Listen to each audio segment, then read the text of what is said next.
আসসালামু আলাইকুম everyone, colours of cooking চ্যানেলে সকলকে স্বাগতম জানাচ্ছি আজকে নতুন একটি রেসিপি দেখার জন্য।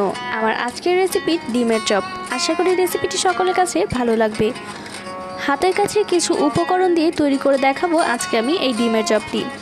দেখতে যেমন সুন্দর হয়েছে, খেতে কিন্তু তার চেয়েও বেশি মজাদার। আশা করি আপনাদের সকলের কাছে ভিডিওটি ভালো লাগবে। ভালো লেগে থাকলে আমার চ্যানেলটি সাবস্ক্রাইব করে পাশে থাকা বেল বাটনটি বাজাতে একেবারেই ভুলবেন না। আর আমার ভিডিওটিতে লাইক দিতেও পছন্দ হয়ে থাকলে প্লিজ ভিডিওটি শেয়ার করবেন আর কমেন্টের মাধ্যমে জানাবেন কেমন লেগেছে। কথা না বাড়িয়ে চলে যাচ্ছি মূল রেসিপির দিকে। আমি এখানে নিয়েছি প্রায় 3টার মতো আলুটাকে সেদ্ধ করে নিয়েছি। আমি আলুগুলোকে একটু ম্যাশ করে নিচ্ছি। দেখতে পাচ্ছেন কাঠের মতো একটা জিনিস দিয়ে করছি। এটা ডাল ঘুটনির মতোই, কিন্তু একটু ছোট দেখতে। আপনারা চাইলে হাত দিয়েও করে নিতে পারেন। পুরো আলুটা ভালোভাবে আমি ভর্তা করে নিলাম। দেখতেই পাচ্ছেন আলুটা পুরোপুরি রেডি হয়ে গিয়েছে। এবার এর মধ্যে দিয়ে দিচ্ছি সামান্য কিছুটা পেঁয়াজ কুচি। আমি এখানে প্রায় বড় 2 থেকে 3টার মতো পেঁয়াজ কুচি নিয়েছি। এবার এর মধ্যে দিয়ে দিচ্ছি স্বাদ মতো মরিচ কুচি। কাঁচামরিচ কুচিটা দিলে কিন্তু ভালো একটা ফ্লেভার আসে, তাই কাঁচামরিচ কুচিটা দেওয়ার চেষ্টা করবেন। আর দিয়ে দিলাম ধনিয়া পাতা কুচি। আর এর মধ্যে দিয়ে দিচ্ছি হলুদের গুঁড়া, মরিচের গুঁড়া আর ধনিয়ার গুঁড়া। সব কিছু আমি এখানে 1 চা চামচ পরিমাণ ব্যবহার করেছি। আর দিয়ে দিচ্ছি জিরার গুঁড়া আর গরম মশলা গুঁড়ি। এটা আমি এখানে আধা চা চামচ পরিমাণ ব্যবহার করেছি। এবার সব কিছুকে হাত দিয়ে ভালোভাবে মাখিয়ে নিব। ফার্স্টে মাখিয়ে নিতে হবে পেঁয়াজের মিশ্রণটা। লবণ দিয়ে হালকা করে পেঁয়াজের যে মিশ্রণটা আলাদা করে রেখেছি সেটাকে ভালোভাবে আগে একটু মথে নিচ্ছি। তারপর এটা যখন ভালোভাবে মথা হয়ে যাবে তখন একই সাথে আলুটা মিশিয়ে ভালোভাবে মথে নিতে হবে। এই কাজটা কিন্তু হাত দিয়ে করতে হবে, কোনো প্রকার চামচ বা অন্য কিছু দিয়ে করা যাবে না। তাহলে কিন্তু ডোটা ভালো হবে না, আর ডিমের চপটা তৈরি করলে কিন্তু ফেটে যাওয়ার সম্ভাবনা থাকবে। তাই হাত দিয়ে ভালোভাবে তৈরি করতে হবে। দেখতেই পাচ্ছেন আমার ডোটা পুরোপুরি তৈরি হয়ে গিয়েছে, একদম পারফেক্ট হয়েছে। আলুটা মোটামুটি একটু গরম থাকা অবস্থায় এই ডোটা তৈরি করবেন, কারণ একেবারে ঠান্ডা হয়ে গেলে কিন্তু আলুটা একদম লেটলেটে হয়ে যাবে আর ডোটা তৈরি করলে একেবারেই ভালো লাগবে না। তাই একটু গরম থাকাকালীনই ডোটা তৈরি করার চেষ্টা করবেন। এখানে আমি নিয়েছি 2টা ডিম। ডিমটাকে আমি একটু কেটে নিচ্ছি। দেখতেই পাচ্ছেন আমি কিভাবে কাটছি। আমি একটা ডিমকে 4টা করে টুকরা করে নিব। আমি এখানে মোট 8টা টুকরো দিয়ে আপনাদের দেখাবো আজকে।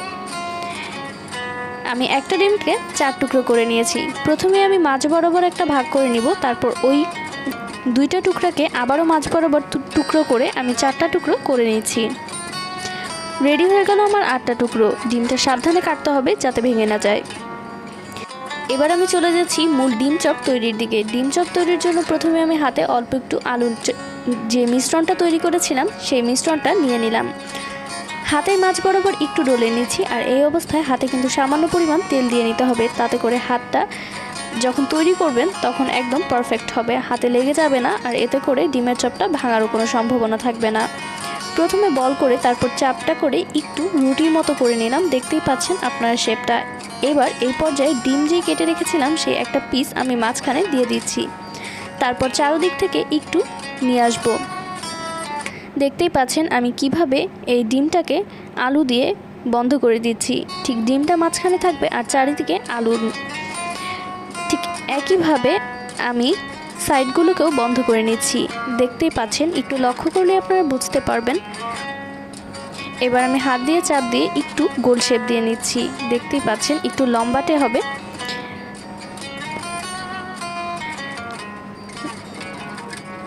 আমার একটা শেপ দেওয়া মোটামুটি হয়ে গিয়েছে। ঠিক একইভাবে আমি সবগুলো তৈরি করে নিব। খুব সহজেই কিন্তু তৈরি করে ফেললাম। আপনাদের বুঝতে অসুবিধা হলে একটু কষ্ট করে স্ক্রিনটা দেখে নেবেন, আশা করি বুঝে যাবেন। এবার আমি নিয়ে নিলাম ব্রেড ক্রাম, ফাটানো ডিম আর যেই ডিমের চপটা তৈরি করেছিলাম সেটা। আর ডিমের মধ্যে দিয়ে দিলাম সামান্য পরিমাণ একটু লবণ। এবার ডিমটাকে ভালোভাবে একটু ফাটিয়ে নিচ্ছি। ডিমটা ভালোভাবে ফাটানো হয়ে গেলে এর মধ্যে দিয়ে দিচ্ছি স্বাদ মতো কিছুটা লবণ। আর দিয়ে দিচ্ছি 2 টেবিল চামচের মতো বেকিং পাউডার। বেকিং পাউডারটা দেওয়ার ফলে কিন্তু যখন ডিমের চপটা তৈরি করবেন তখন বেশ মচমচে হবে আর ফুলে উঠবে। এতে করে খেতেও বেশ ভালো লাগবে। আর দিয়ে দিচ্ছি ব্রেড ক্রামের মধ্যে সামান্য একটু জর্দার রং। এতে করে লালচে একটা ভাব আসবে, দেখতে বেশ ভালো লাগবে। ব্রেড ক্রাম্বটা আমি ঘরেই তৈরি করেছি। ঘরে কিভাবে ব্রেড ক্রাম্ব তৈরি করতে হয় সেটা যদি আপনারা না জেনে থাকেন সেই ক্ষেত্রে ডেসক্রিপশন বক্সে লিংক দেওয়া থাকবে, আশা করি দেখে নেবেন। এবার ভালোভাবে জর্দার রঙটার সাথে মাখিয়ে নিচ্ছি।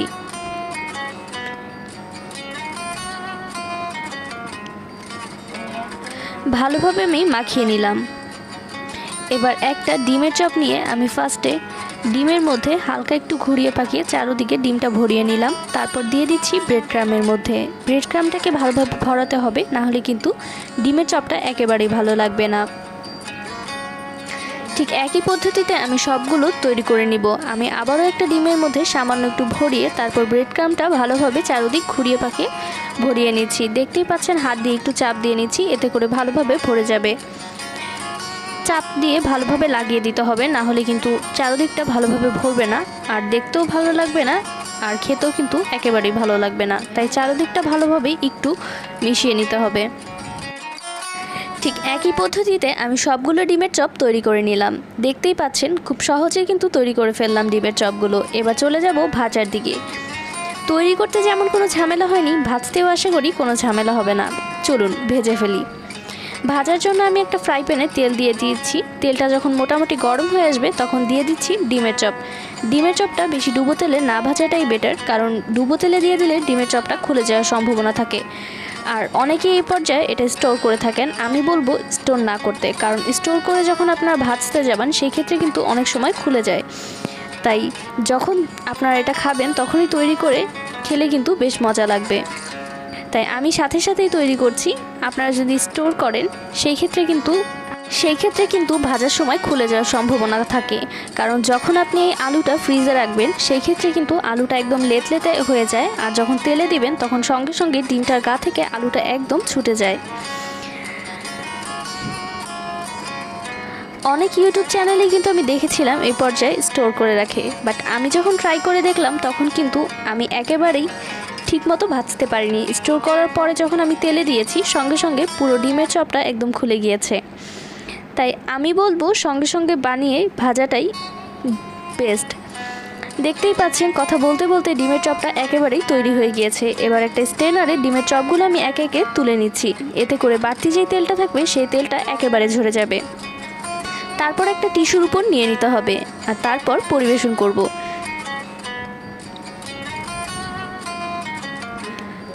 খুব সহজেই কিন্তু তৈরি করে ফেললাম আমাদের আজকের রেসিপি ডিমের চপ। আশা করি আপনাদের কাছে এই রেসিপিটি বেশ ভালো লেগেছে। খুব অল্প উপকরণে এবং হাতের কাছে থাকা বেশ উপকরণগুলো দিয়ে কিন্তু তৈরি করে ফেললাম এই ডিমের চপ। দেখতে যেমন সুন্দর হয়েছে, এটা কিন্তু খেতে তার চেয়েও বেশি মজা হয়েছে। আশা করি আপনারা ঘরে একবার হলে ট্রাই করে আমাকে কমেন্টের মাধ্যমে জানাবেন আপনাদের ডিমের চপগুলো কেমন হয়েছে। আমার আজকের রেসিপিটি যদি আপনাদের কাছে ভালো লেগে থাকে আমার চ্যানেলটি সাবস্ক্রাইব করে পাশে থাকা বেল বাটনটি বাজাতে একদমই ভুলবেন না। আর আমার ভিডিওটিতে লাইক দিতেও, ভিডিওটি পছন্দ হয়ে থাকলে প্লিজ ভিডিওটি শেয়ার করবেন আর কমেন্টের মাধ্যমে জানাবেন কেমন লেগেছে। আজকে এখানেই শেষ করছি, ধন্যবাদ।